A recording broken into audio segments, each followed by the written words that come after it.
welcome everyone to Rising Conversations with Series, produced by Rise and hosted by IABM.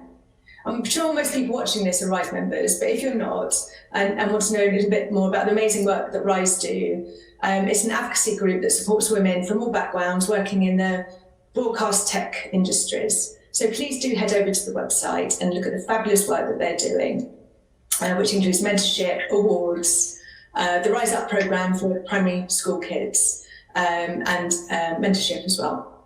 So today I'm delighted to welcome Cait O'Riordan, who is the Chief Product and Information Officer at the Financial Times. She has an impressive and exciting career history to date.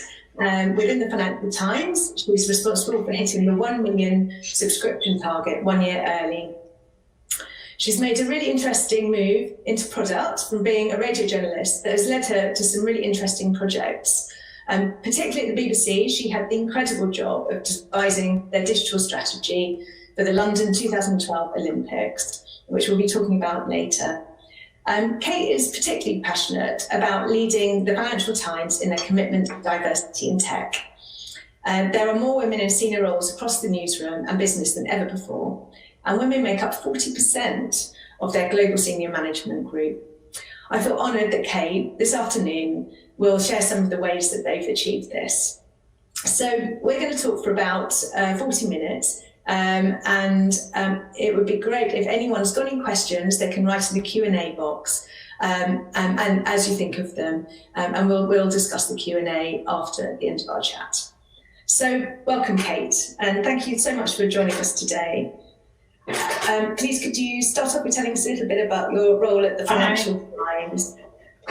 Hello. Could you just start off by talking a bit about your role at the Financial Times and what that involves? Yeah, sure. So I have the glorious, slightly Star Wars title of Chief Product and Information Officer, CPIO. What that means is that I run all of technology for the FT, and not technology as in technology journalism, technology as in being responsible for making sure that people have laptops and are connected to the internet and that we have cybersecurity. But all the way through product development, which has for the past 14 years. So I have a team of around about 450 people.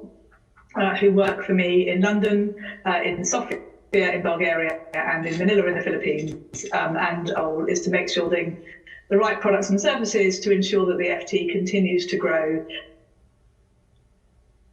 now and into the future. So that means making sure that we have so that we can effectively build and deploy new products.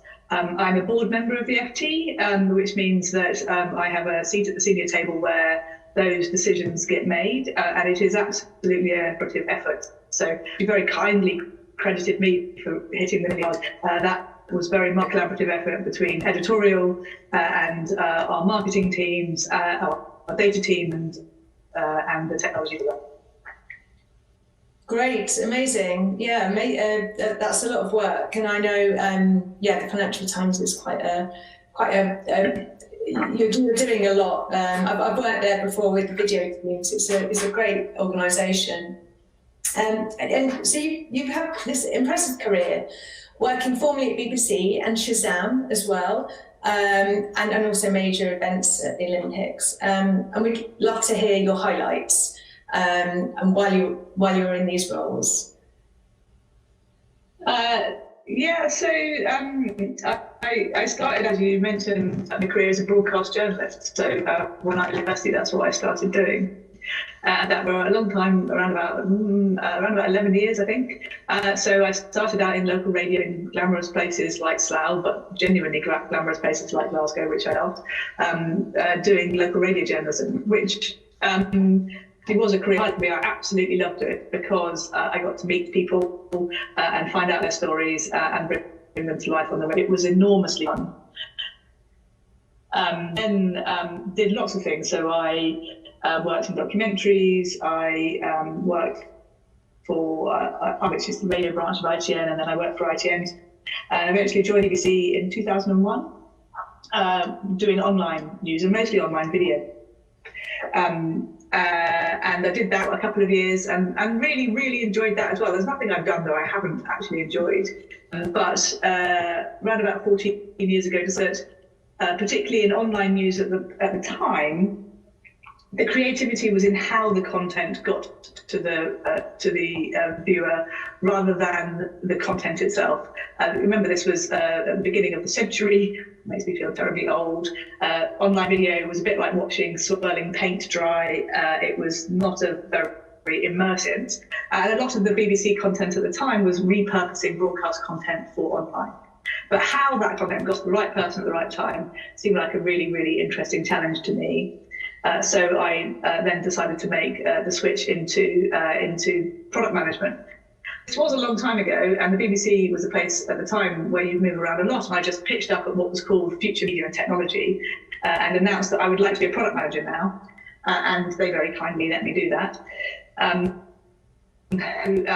I did that very successfully for several years, mostly in video again, so for BBC News mostly. And eventually that led to me applying for and getting the job as head of product for sport at the BBC in 2010. And as you say, my job was to devise and implement, most importantly, the strategy for the BBC's Olympic coverage. So that was building websites and mobile apps and also connected TV apps to cover the Olympics in 2012. And that was really where I learned a lot of my leadership skills in how you build and motivate a team of people to do something very, very difficult in a relatively short time. Amazing. Yeah, I can imagine that being a highlight and, amazing event like that. I think the whole of London came together, didn't they, as well? So you, in order to go into product, you took a Master's of Science while you were at the BBC. Could you tell us a little bit more about what led you to the change and what inspired you to move into product? Yeah, so as I said, I think it was about creativity, and I looked around. I think really what I was looking for was a conversion course, and they didn't really exist in those days. I could have done a hardcore Masters of Science, computer science degree, zeros and ones, and going to brass tacks in terms of computer science. There's a thing, the University of Exmouth called MSc in Interactive Multimedia, which was kind of as a science, how to do some coding, how to manage the process of developing a website, how you would, how there was some project management in it. It was a really, really useful course for me because it gave me the grounding.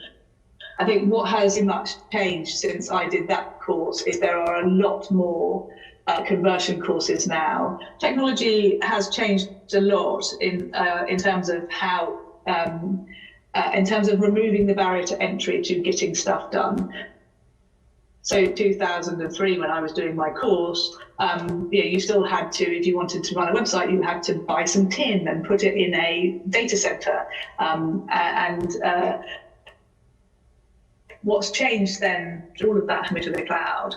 And so if you're wanting to become a web developer, for example, it's a lot more straightforward to do so, because a lot of the complicated stuff around getting it to the customer is managed by third parties like AWS or Fastly, who manage your streaming for you. So it was, that has changed now. And I'm absolutely sure that if I was 10 years younger trying to make the same change, then I would have very successful boot camps that are available in London and around the world that will turn you into a software developer in a relatively short amount of time. I mean, I'm talking sort of 16 weeks could turn you into a junior engineer, and I'm absolutely sure that that's done if it was available at the time. And I think we'll talk a little bit later about diversity in tech, how those sorts of courses have made it much more possible for particularly women to change careers midway through their career. Yeah, okay, that's really interesting, isn't it? How long did the Master of Science take you? Was that a year, 2 years? Oh, I think it was a couple of years part-time. Wow, okay, yeah. But you've got an MSc at the end of your name. Yes, I have an MSc at the end of my name. Yes, it really helped because when I said somewhat glibly at the beginning of this that I pitched at Future Media and Technology and said I'd like to be a product manager. And I was doing a course and I could show some stuff that I had built. And that I had a really strong interest in how to build great video products, actually gave me more credibility. Those sorts of career changes are probably a little bit harder now, but even at the FT now, we have 2 or 3 product managers who are former journalists. And particularly when it comes to building tools that journalists use, former journalists are very, very good at that, but they can also be incredibly good product managers who work out how to, what sort of services we ought to be building for ft.com, for example, in order to be able to serve our audience. But it is much, much more professionalised than it was when I made the switch years ago. You'll see much more product managers who have degrees in computer science, for example. Yes, so we talked previously about how tech careers weren't as accessible to women as much as they are now. And that's possibly the reason why a lot of senior women leaders in tech tend to have come to it at a later stage through a career change like yourself. And as you just said, some other product managers that were former journalists. I'm really interested to hear why you think this is. And what do you think has changed over the years, apart from it? We talked about the accessibility, didn't we, of the courses? But yes, it's a really interesting idea that people don't have to sort of are going into it much earlier. Yeah, so I think there are lots of factors. I think a hardcore computer science degree can be off-putting for a lot of people. And when I talk to young women about whether they want to work in technology, they have that it is a very solitary individual career. So if people imagine a coder, they think about somebody sitting on their own terminal, typing away, solving stuff, across that kind of TV tropes of a hacker and a hoodie. That thing is what's in an engineer to be. And what doesn't get portrayed is that how much of a collaborative and a creative process it is. If you want to build a website, if you want to build a successful website or an app, you have all sorts of people. You'll have engineers, but you'll also have project managers, and you'll have designers, and you'll have product managers, and you will have to work together in order to create something good. And so I think part of it is image as to what those kind of jobs will be, because lots of women want to be in a sociable job where they get to talk, get to be creative, and therefore they think they have to go into marketing or those kinds of things. But I think also, in the past, you did have to have a computer science degree to become an engineer, and that's just not the case anymore. It's much to switch, and nearly all the senior women in my team have had more than one career. So you used to work in publishing, and she used to be an editor for a publishing company, and she's now a tech director, which is one level down from the chief technology officer, so a very, very senior engineer. And you will hear that time and time again. They will have made the switch at some point because, whilst they might have had an interest in computers and certainly had an interest in building things, they might have been put off by having to do a computer science degree or thinking that it would be a very, very solitary type of career where they're going to be stuck on their own with a terminal. Now, of course, we are all now stuck on our own with terminals. That's a whole other story.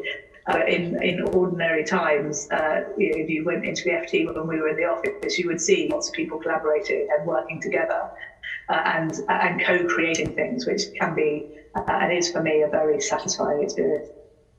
Yeah, absolutely. And it's about belief that you have the aptitude as well, isn't it? Which brings us to, I'd just like to give a bit of a nod to Rise's Rise Up scheme, where they go into primary schools and build a live TV set in a day. And it's something that I've been part of, and it's absolutely amazing seeing kids who wouldn't usually have thought that they're any good at plugging things in, looking at diagrams and working out what what goes where, and it's an amazing scheme. And I think it's schemes like hope. You know, we're hoping that this will get rolled out much more, and bring that belief into kids at an early age. So that, you know, they know they have the aptitude early on, and they can see that it's fun and as you say, collaborative, incredibly collaborative as well. Yeah, so interesting actually. Whether you think anything else other than this, schemes like this, would make a difference for people, particularly sort of kids, sort of particularly what you were saying about the idea that technology is quite a lonesome sort of work where you're on your own, whereas actually it's not at all. So I think, and a European thing, American thing, is I don't think there's enough of an understanding that all jobs will be technology jobs in the future. So, you know, if you think about the disruption that many industries are going through and have had and are experiencing in an accelerated fashion right now, that all jobs will have a technology element in the future. And so what you'll see in America is people opting to do computer science degrees, but not intending to become an engineer, intending to become product managers, or intending to become CEOs, intending to become, more in a man. But if you talk to young people in their late teens, early 20s, there isn't necessarily the understanding that they are going to have those kind of skills if they want to be successful, whatever they do. So, you know, they might be, you know, in the past I wanted to go into retail, and retail had nothing to do with technology, but now retail is absolutely everything to do with technology. Yeah. They wanted to go into the rest wasn't a technology business, but oh my goodness, it's a technology business now. So you have to understand technology and how technology works. So your starting point should and could be an exciting technology start to your career, which will then open you up into doing lots and lots of different things.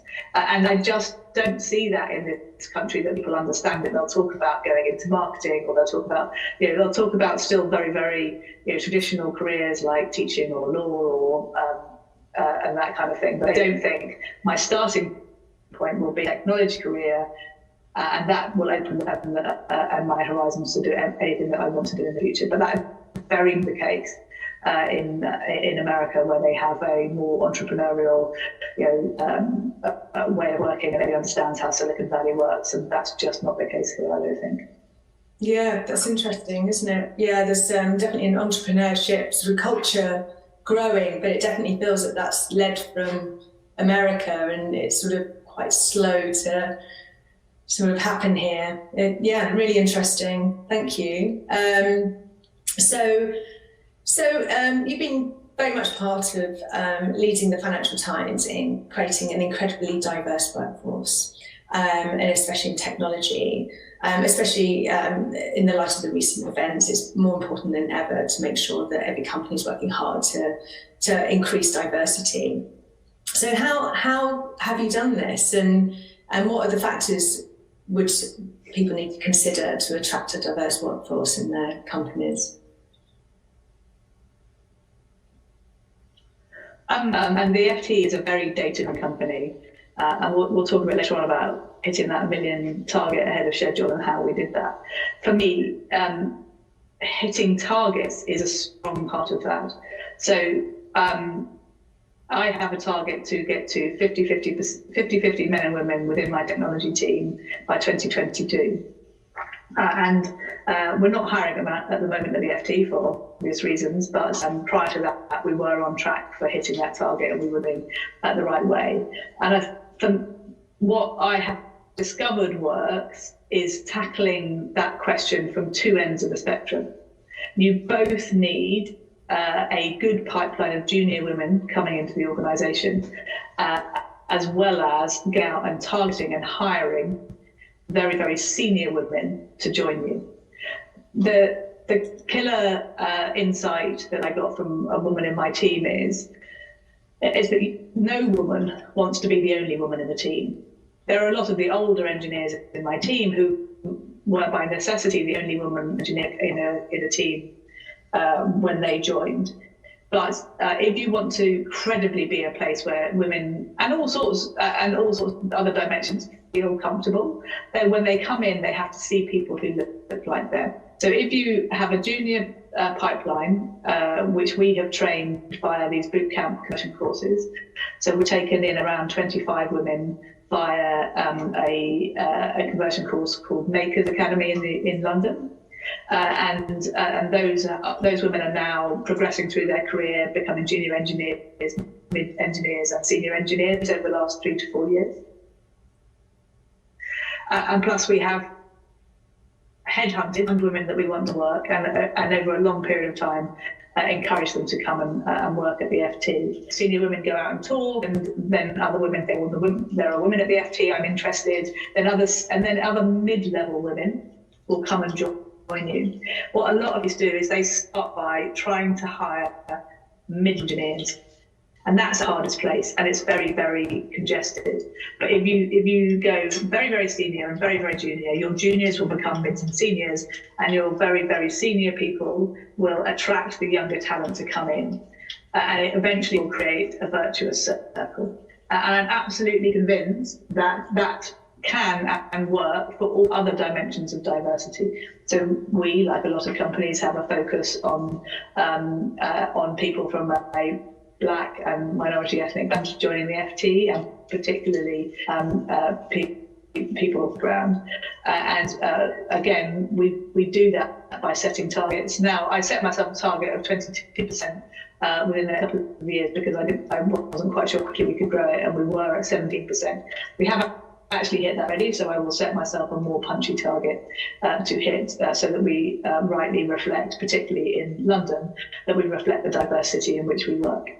And my general rule of thumb is it's entirely possible. You just have to try, just have to work really, really hard, and you have to have a strategy, and you have to edit. And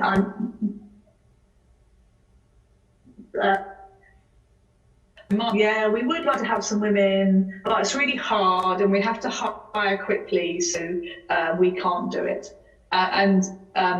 My personal view is that if you want to differentiate your workforce and you encourage people, then one way you can differentiate yourself is by saying we have a diverse workforce cut through, because you have to remember that I'm competing with the likes of Google and Facebook for engineers, and there are lots of people who want to go, WhatsApp has its engineering centre here in London. Google has thousands of engineers here in London, as does Facebook. And I have to work out why people would want to join the FT as an engineer and not get paid a lot more free cereal at Google. And so by having a mission and purpose, because people choose to work for the FT because they understand and value what it is that we do, then you can cut through. You need to have an employee proposition, and having a diverse workforce actually be a differentiator and make it easier for you to hire rather than harder. Okay, amazing. Thank you so much for sharing that. That's incredibly insightful, and I'm sure everybody listening will take all of that on board. Yeah, that's great, and it's just great to have. It's that, as you say, it's that strategy, isn't it? And once you've got that focused, then you can just all work towards it, and it's totally possible. So we want to also talk about, you hit the 1 million subscription target early. It would be great to talk about that, and what factors made that possible. So I joined the FT in 2016. The FT had been bought by Nikkei, which is a Japanese media giant, in 2015. So I joined the FT and was offered the job as the sale editor, and started a couple of months later.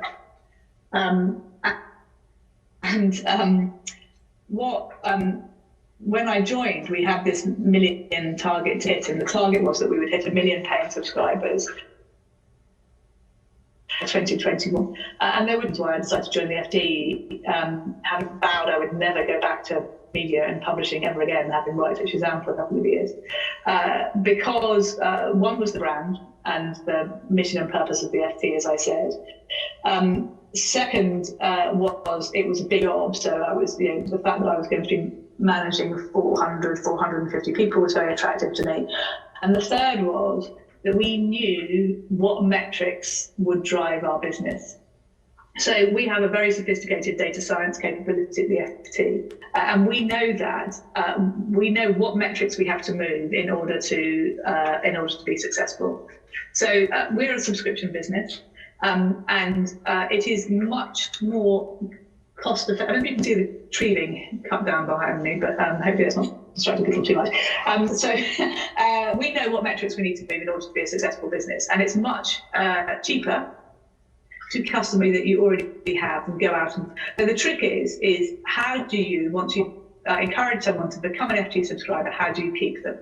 And we looked at a lot of different metrics that we could move in order to do that. And unsurprisingly, what it came down to is the value that someone's getting for their subscription. And the way we measure value at the FT is through engagement.